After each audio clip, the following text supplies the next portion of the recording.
Assalamualaikum warahmatullahi wabarakatuh. Alhamdulillahirabbil alamin wassalatu wassalamu ala asyrafil anbiya'i wal mursalin sayyidina wa maulana Muhammadin wa ala alihi wa sahbihi ajma'in. Amma ba'du. Puji syukur kehadirat Allah Subhanahu wa taala karena atas rahmat dan karunia-Nya kita masih diberikan kesehatan dan kesempatan untuk menuntut ilmu hingga saat ini. Shalawat serta salam semoga senantiasa tercurah kepada Nabi Agung Muhammad SAW beserta keluarga, sahabat, dan seluruh pengikut beliau hingga akhir zaman. Perkenalkan, saya Zawa Akila. Pada kesempatan ini saya akan memaparkan hasil pembacaan kitab Wasaya Al-Aba Lil Abna sebagai tugas mata kuliah literasi digital kitab kuning yang diampu oleh Bapak Asep Hamdani. Kitab Wasaya merupakan salah satu kitab akhlak yang berisi nasihat-nasihat seorang ayah kepada anaknya. Kitab ini banyak dipelajari di pesantren karena memuat ajaran tentang akhlak, adab, keimanan, serta nilai-nilai kehidupan yang sangat penting bagi seorang muslim. Adapun bagian yang akan saya jelaskan adalah Ad-Darsus Tsani fil Wasiyati Bitaqwallahil Azim, yang berarti pelajaran kedua tentang wasiat atau nasihat untuk bertakwa kepada Allah yang Maha Agung. Pada awal pembahasan, musannif menyampaikan nasihat. Ya bunayya, inna rabbaka ya'lamu ma takunnuhu fi sadrik wa ma tu'linuhu bilisanik. Wahai anakku, sesungguhnya Tuhanmu mengetahui apa yang tersimpan dalam hatimu dan apa yang kamu ucapkan dengan lisanmu. Melalui nasihat ini, musannif mengingatkan bahwa Allah mengetahui segala sesuatu, baik yang tampak maupun yang tersembunyi. Tidak ada satupun perbuatan manusia yang luput dari pengawasan Allah Subhanahu wa taala. Selanjutnya, dijelaskan bahwa seorang muslim harus selalu bertakwa kepada Allah dan berhati-hati agar tidak melakukan sesuatu yang dapat mendatangkan murkanya. Fattaqillah ya bunayya wahdhur ayyaraka ala halati la tardihi.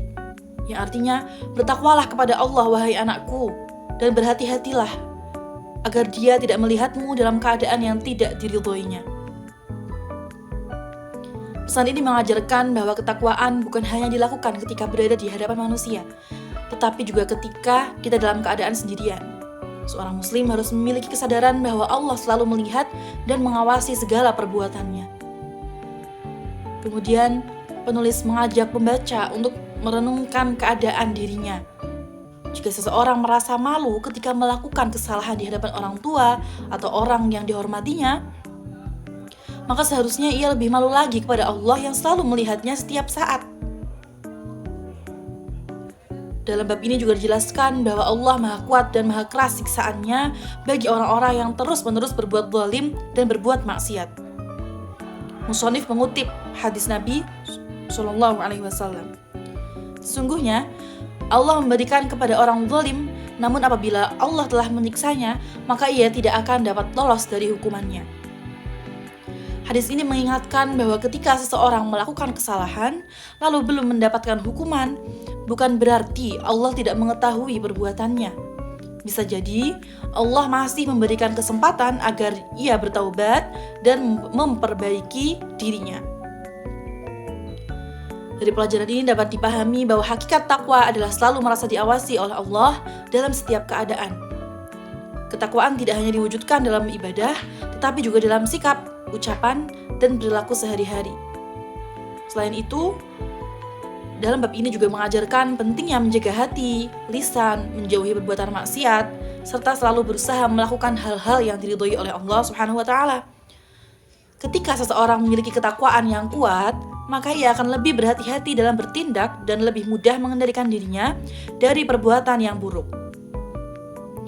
Berdasarkan pembahasan dalam kitab ini, dapat disimpulkan bahwa ketakwaan merupakan fondasi utama dalam kehidupan seorang muslim.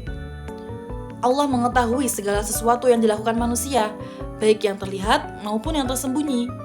Oleh karena itu, setiap muslim harus senantiasa menjaga perilaku, memperbaiki akhlak, serta menjauhi segala sesuatu yang dapat mengundang murka Allah Subhanahu wa taala. Semoga nilai-nilai yang terkandung dalam pelajaran ini dapat kita terapkan dalam kehidupan sehari-hari sehingga kita menjadi pribadi yang lebih bertakwa dan lebih dekat kepada Allah Subhanahu wa taala. Demikian pemaparan yang dapat saya sampaikan. Mohon maaf apabila terdapat banyak sekali kekurangan dalam penyampaian maupun penjelasan. Wassalamualaikum warahmatullahi wabarakatuh.